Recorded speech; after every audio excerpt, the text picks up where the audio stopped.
On this episode of Chit Chalk Chat, we are going to explain to Sean Hannity exactly what he doesn't understand. Take a look. Tonight, the price at the pump is yet at another all-time high. In fact, gas prices now have hit new record highs for 17 consecutive days, no end in sight. The national average for a gallon of gas is now well over $5 a gallon, $5.10. By the way, diesel, that costs even more. Now, first of all, Sean, diesel has always been more expensive than regular unleaded gasoline. So the fact that you had to add and remind us that diesel is more expensive than the $5.10 national average is unnecessary. Despite what Biden and his, administration would have you believe. Despite what Sean is saying here, he's really talking about what the people on his fellow network want us to believe, specifically, Judge Janine, I'm looking at you. There's no mystery surrounding why we have spiking gas prices. Well, if there's no mystery, that makes my job a lot easier on explaining this to you, right, Sean? Let's begin with a very important reminder. When someone tells you, something, especially on the campaign trail, believe them. That's funny, Sean, because I remember another president, before Biden exactly, promising on his campaign trail that he was going to build a wall all along the border of Mexico to stop the immigration problem. Did that happen? 2 years ago on the campaign trail, Joe Biden, when he wasn't hiding in his bunker. This is coming from a man who hides behind a desk inside a studio talking behind a teleprompter. Told us that he was a climate warrior. Climate warrior. I like that term. I can get on board with that. He said he was a card-carrying member of the climate alarmist cult. All right, Sean. Did he say he was a climate warrior and that he was a card-carrying member of the climate alarmist cult? Or did he say he was a climate warrior and now you're twisting those words into calling him a climate alarmist cult member? He vowed to destroy the oil and gas industry and even threatened to throw oil executives in jail. Now, if we're talking about people like Enron, from all the ruckus that they caused, if people are still continuing to Enron, especially after we, the American people, bailed them out, I would also like to see those people go to jail. He openly dreamed of a Green New Deal and promised to move away from fossil fuels altogether, even if that meant sacrificing high-paying career jobs in the energy sector in the process. Yes. Those oil Enron guys will probably have to find retirement. But you know what else is going to happen, Sean? New energy companies, solar companies, wind generation companies. These are going to create more jobs in America. Who are going to take those jobs? Us Americans. So, hey, I don't know. I see more jobs opening up. You just see people getting fired in these high positions.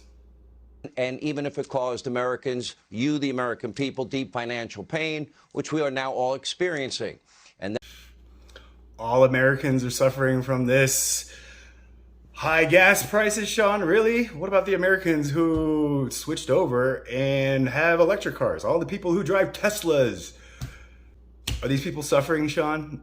And there was this exchange between Biden and then President Trump during a debate. This is October 2020. Take a look for yourself. So now we're going to go back to a debate 2 years ago and use that as the comparison for the current times we're in today? Okay, that makes a lot of sense. I have one final question. Would he close down the oil industry? It falls. Would you close down the oil industry? By the way, I would transition from the oil industry, yes. Oh, I would that's transition. a big statement. It is a big statement. That's a because big statement. I would stop. I thought it was a very bold statement. Biden approached it. We're going to transition away from fossil fuels. Why would you do that? Because the oil industry pollutes significantly. I see. I don't see what Donald exactly sees when Joe's pitching this. Here's the deal. But That's you a can't big do that. statement.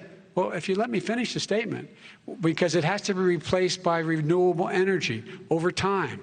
And Oh, I see. So just because the oil industry pollutes, let's just give everybody gas hikes and blah, blah, blah, blah, blah. Like, is that what he's saying? Like, I don't. I'd stop giving to the oil industry. I'd stop giving them federal subsidies. He won't give federal subsidies to the gas. Excuse me, to solar and wind. Yeah. So we just saw Donald say yes. Why are we giving it to oil industry? We actually do give it to solar and wind. So which is it, Donald? You just said, yes, we do not give these subsidies to these fields. And Joe says, but you give them to gas and oil. And all of a sudden you shift to, we actually do give subsidies to solar and wind. Which is it? I'm confused. That's maybe the biggest statement in terms of business. In terms of business, not in terms of what's better for our country, the people that the president is supposed to be looking out for. It's in terms of business. That's the biggest statement. Okay. Because basically what he's saying is he is going to destroy the oil industry. Notice the sudden change in the tone of his voice all of a sudden? Interesting. Okay. Will you remember that, Texas? Will you remember that, Pennsylvania, Oklahoma? Are they going to remember what? Is everybody remembering now? Because Well, I didn't remember any of that, so I do thank you for taking me back down memory lane, Sean. President Trump was right. Because Trump was right about Joe being a man who will keep his word, unlike somebody who, again, promised to build us a wall. In that moment, Joe Biden said exactly what he was going to do, and it wasn't the first time. Over and over again on the campaign trail when he'd leave his basement. So, Sean, it was a bunker, and now it's a basement, and you're still in the same studio behind the same prompter. Stop using these stupid buzzwords. Biden promised to transition away from fossil fuels, regardless of what the consequences would be. Well, when a man, especially a man running for POTUS, says that I'm going to keep my promise regardless of what the consequences may be, well, if I was naive, I would be inspired by that kind of message. But being a grown man now and watching so many presidents come before promising the same thing, portraying the same integrity, moral values, and then just forget everything that they promised us on the campaign and go on a completely different path for our country. So when I hear Joe say, I'm not going to budge on this regardless of what the consequences may be, regardless of what anybody says, that to me triggers a thought that,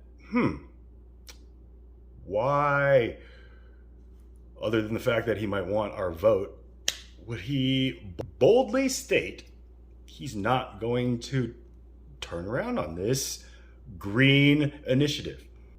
There's got to be like a good reason he just can't budge on this, right? Take a look. If we don't stop using fossil fuels, We're all dead. Doing it. Did you hear that? We are all dead. Now, that may be a little exaggerated, but that is the biggest statement I've heard in this episode so far. With any subsidies for fossil fuels, number one. Number two, holding them liable for what they have done, particularly in those Holding them liable. cases where you're underserved neighborhoods and you know the deal, okay? And by the way, when they don't or when they're deliberate, we'll put them in jail. Kind of like probably Hunter, right, Joe? Kiddo, I want you to just take a look, okay? You don't have to agree, but I want you to look in my eyes. I guarantee you, we're going to end fossil fuel, and I am not going to cooperate with it, okay? Your original approach was fine. We're going to approach a means of transitioning away from fossil fuels and move to more renewable energy sources. What was wrong with that? Now you have to start. I guarantee you, the young people, this girl is looking at you the same way. don't guarantee us anything. The minute you start guaranteeing anything to the American voters, we know you are. Would there be any place for fossil fuels, including coal and fracking, in a Biden administration? No, we would work it out. We would make sure it's eliminated. Look, the only fossil in the Biden administration is going to be Biden. There is going to be no room for coal or fracking. I don't know why coal's so bad. I think we kind of need coal. Fracking, I think we could do without. But how about you guarantee us that, Joe? I guarantee you there will be no room for fracking and coal in my administration. And we will work it out. We will work it out to eliminate it. That's a guarantee we can get behind. It's harder for us to just believe that you're going to guarantee us that we're just going to end fossil fuels and eliminate it. You see the difference? Now you're wondering why you're paying on average $5.10 for a gallon of gasoline? No, I think you cleared that up pretty good, Sean. I'm very impressed. I'm now understanding that the reason gas keeps going up is because, yeah, we are trying to go green, right? Well, when you artificially reduce the world supply of the lifeblood of our economy, oil and gas. Now, when you say artificially reduce, are you talking about the reduction from man's constant usage of these fossil fuels? Because that is reduction, is it not? We are artificially taking this out and using it when we could have just left it in the ground, which we are trying to do now. So with this green initiative, if we are trying to move away from fossil fuels and promote American citizens especially to try to go more green, is that not keeping our current supply, especially here in our country, stable?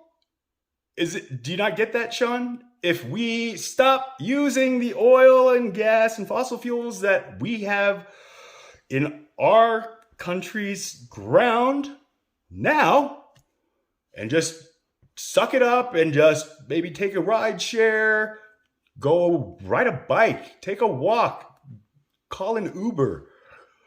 Maybe think about going green, going electric. You get tax credits for that. You get solar panels. We can't increase the supply of fossil fuels, but we can stabilize our usage, Sean. So I don't know. When you say we're artificially reducing, yeah, we did that. Now, clearly, when Joe says if we don't stop using fossil fuels, we're all dead. I've heard my older generations tell me, that's not a real problem. Don't worry. Yeah. You don't care because you're not going to be around. I probably won't be around either. But hey, I see this when adults reach the end of their cycle here on Earth, and then all of a sudden they start worrying about the legacy that they're leaving behind. And perhaps Joe's just trying to leave a good legacy for the Biden name. Hunter kind of put a curveball in that, but hey, Joe wanted to remember himself as the president who took this initiative to try to make us start heading towards the green path rather than this, oh, let's just use whatever we got. It doesn't matter. It'll be fine. We'll never run out. Oh, $2 gas. This will be fine. Gas keeps going up, Sean. Like if President Trump was in office today, you're telling me gas is still going to be $2? It's got to go up, Sean. Like you said, if you keep reducing the supply and the demand keeps going up, prices are going to go up. There's no way Trump, if he was president, would have kept gas at $2. And at a time when demand is actually growing, well, prices go up. That's simple economics 101. You don't need a Harvard business degree to figure it out. Clearly, a Harvard business degree makes it a lot more difficult for one to figure this problem out. At the time, President Trump predicted exactly what would happen and what is exactly happening right now. Take a look at this. And you're paying, what, $2 a gallon for your gasoline? That's okay. You know what that's like? That's like a tax cut. That's bigger than a tax cut. If Biden got in, you'd be paying $7, $8, $9. Didn't they say, get rid of your car? We're going to build some more windmills. And let's just use whatever we got. It doesn't matter. It'll be fine. We'll never run out. Oh, $2 gas. This will be fine. Like if President Trump was in office today, you're telling me gas is still going to be $2? It's got to go up, Sean. Like you said, if you keep reducing the supply and the demand keeps going up, prices are going to go up. There's no way Trump, if he was president, would have kept gas at $2. Gas prices, you like that $2 gas, right? How about $5, $6, and $7? Darling, let's sell the car. It's a little bit too large. Let's get a compact. Get rid of your car. Go get a Tesla. Go get yourself an electric. Hey, while you're at it, go get some solar panels. And if we build more windmills, we're going to create more jobs. Biden's plan is an economic death sentence. Donald, how do you not see this? Oh, but of course, the feigned outrage over those mean tweets. I'll take the mean tweets and $2 a gallon gasoline any day. America, it's important that we just take a note of that. He just said he'll take the mean tweets and $2 a gas any day. So pretty much, if we went to Sean and we tweeted him, hey, $2 gas, like this hold that your side has to this. Oh, we just want to pay for less gas. What's wrong with that? And we're telling you that, we put it off too long. Your generation told us, hey, this isn't something we need to worry about. And now science is saying, we are going to die. I know that doesn't seem very serious because you're already going to be dead. But for the future generations, the ones that you guys care so much about, aren't going to have any fossil fuels or anything like that. So I just want us to make a record that when that happens, we will make a little asterisk saying, hey, Sean Hannity and his fellow members at Fox said that they didn't care about us and us being the generation futures from now. And they will look at you, Sean, you, the five, you on TV, shining all your light when it's just opinions. Opinions do not belong on TV, especially when you're talking about the politics of America. We don't need to hear what Judge Janine thinks about Joe Biden because she doesn't understand, because she's an idiot. She doesn't even belong to a room full of judges. The fact that she has the title judge is just laughable to me. I am telling the older generations of me, I'm 40 years old. So if you're older than me and you are like this, I just want $2 gas. I hope that this, at this point, is starting to get to your head that you are telling pretty much the youth now to their face, you don't care about their future. Do you still want $2 and the mean tweets over the future of the children? Hey, if that's your prerogative, then hey, God bless you. We just want to make it 100% transparent that you are telling us that, hey, we want to just put a bottleneck. We gotta slow down, if not stop, our dependence on this non-renewable energy source that we've been relying on. We are clearly far better equipped to start going green than we were when the electric car got started.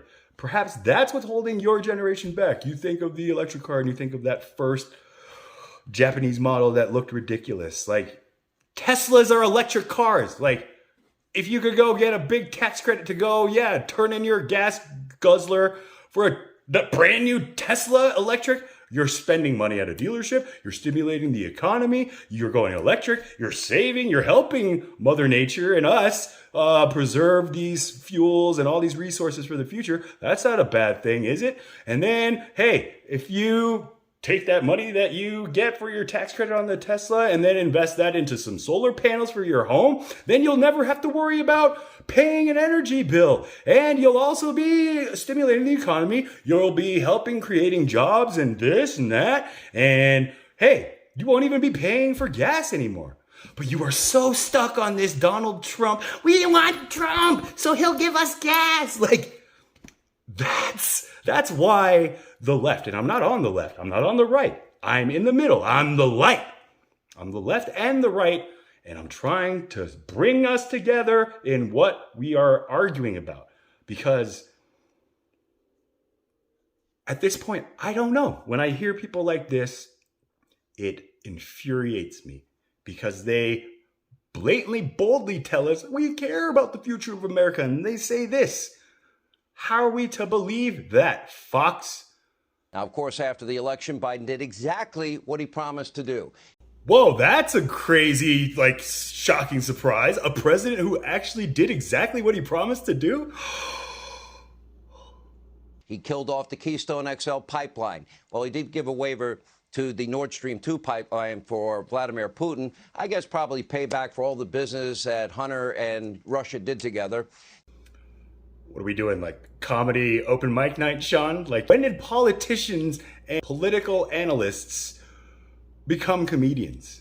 You guys on Fox are all, you Lauren Boeberts and all the...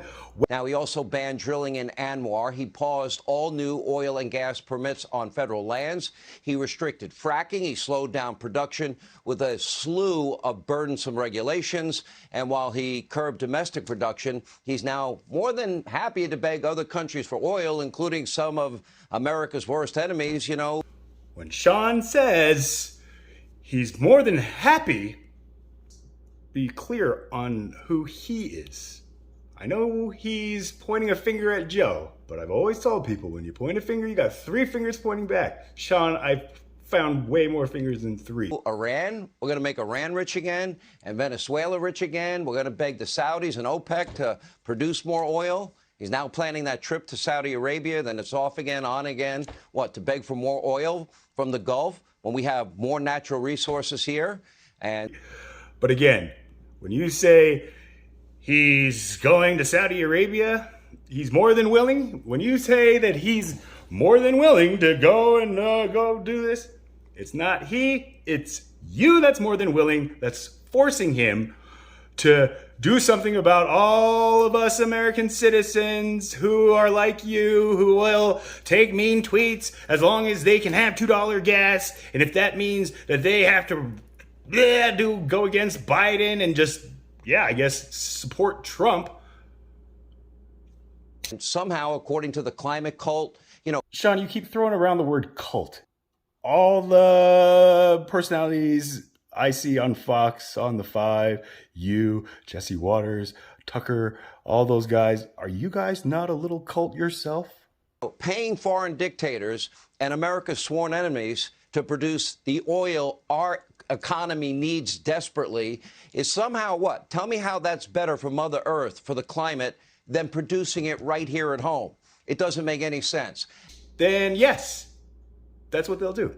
That's what's forcing Biden, perhaps, to go Saudi Arabia, go to Iran, go make these other countries rich. Because you are saying everything. He did exactly what he was going to do. He prepared us. You weren't prepared. Or maybe you are prepared. Perhaps you do drive a Tesla and you're just trying to pretend that you care about the poor Americans who can't afford Teslas, Sean. You are ruining whatever legacy you built. That's all I'm going to say at this point right now. And that's all I'm trying to say to Judge Jeanine. Although what I have to say to Judge Jeanine is far different than what I have to say to you, Hannity, and Lauren Boebert. And, while we're on the record of this high prices every day and was experiencing one every day for 17 days in a row, along with a president who is unwilling or unable to change course. He is so beholden to his climate religious cult. Now, which in my opinion is a lot less threatening than the Fox cult I just mentioned previously. Doing the same thing over and over again, expecting a different result. That is the definition of insanity. And Sean Hannity. Allowing these policies to The Fox cult I just mentioned previously remain in place is insane. But that's exactly what's happening because Joe answers to the radical, eco-socialist, new Green Dealers in his own party. So now what does that mean? Are you talking about the younger Democratic people in his party, Sean? we will compromise our national security and be dependent on other countries. We will. And by we know that he's talking about the Fox cult members he's in line with. Eliminate all these high-paying career jobs in the energy sector. We will do nothing to increase the world supply, which would lower gas costs dramatically at the pump. We will give up the greatest opportunity we have to lower inflation and reduce the price of every item in every store that we shop at. Get past these 17 and plus counting high price gas days, then yes, Sean, all of that will happen. We will dramatically reduce the cost of everything. But it's going to take time. It just doesn't happen like wishing it from a genie. By reducing the delivery costs a lot more when those 18-wheelers fill up their trucks, their rigs with diesel. And it especially won't happen if you and your cult members keep attacking everything that we, the people of America, are trying to do to make this country better. Not to keep you on TV and pretty and in the makeup chair and all this stuff. I'm sick of seeing your old faces trying to look like you're 40. Do I look like Sean Hannity? Please tell me I don't. What, just to cling to this climate religious cult? It is clearly way more important than the suffering of poor Americans, middle-class Americans, Americans on fixed incomes. But truth be told, at this point, it's not totally clear that the president can even think for himself at all. And again, coming from the person reading words off a teleprompter. With his poll numbers cratering, by the way, Real Clear Politics average, now lower than ever, 38%. And by the way, that includes some very favorable Joe polls that are not exactly in the world of reality. We call them outliers. I'm sorry, what are outliers, Sean? Democrats are now starting to jump ship. As the New York Post put it, say it ain't Joe. Democratic doubts mounting on Biden's 2024 re-election run. For example, top Obama advisor, not a dumb guy, David Axelrod said Biden's age was a major red flag. Yeah, and that's what's rather disappointing to me among the American voters, is that we didn't see that sooner. Like, the minimum age that a president needs to be is 40 years old. And why do we keep seeing these men who are 60 plus constantly running, planning a future they're not going to be around for? Clearly don't care about as much as Joe Biden seems to care about in comparison to. While Congresswoman Ocasio-Cortez this weekend refused to say whether or not she would support Biden in 2024. And look, Donald Trump's plan for America, the business model. Look at this headline from even the liberal New York Times, quote, should Biden run in 2024? Democratic whispers of no start to rise. And according to that report, quote, dozens of frustrated Democratic officials, members of Congress, and voters are expressing doubts about the president's ability to rescue his reeling party. But I just don't find anybody with the last name Epstein, just at this time, credible. One DNC committee member even told the Times, quote, to say our country was on the right track would flagrantly depart from reality. So naturally, Biden knows just who to blame, anyone but himself. And according to the Washington Post, Joe is lashing out at his own staff, even his chief of staff, Ron Klain. Now, Biden also frequently is blaming Florida Senator Rick Scott for some reason. Yeah, that is rather odd because, in my opinion, again, Sean, he should be blaming you and your fellow analysts.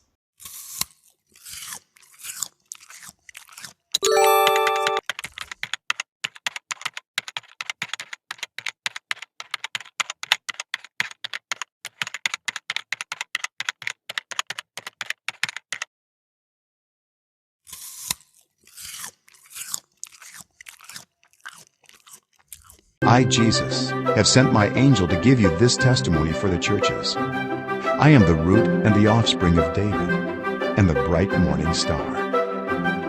Then I saw another angel coming up from the east, having the seal of the living God. He called out in a loud voice to the 4 angels who had been given power to harm the land and the sea.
My YouTube channel here has been created specifically to serve as the foundation for my campaign platform, giving all of my fellow Americans an introduction of who I am, what I do, have done, still do, while peppering messages of my vision for America 2024. Check out Chit-Chat on YouTube if you want to change the world and change what's truly the darkness, and it's all coming from what we have been shown by our media. Unlike Janine's style of judgment, my judgments are righteous as they are just, and by just I mean for everyone, not our pals at the station.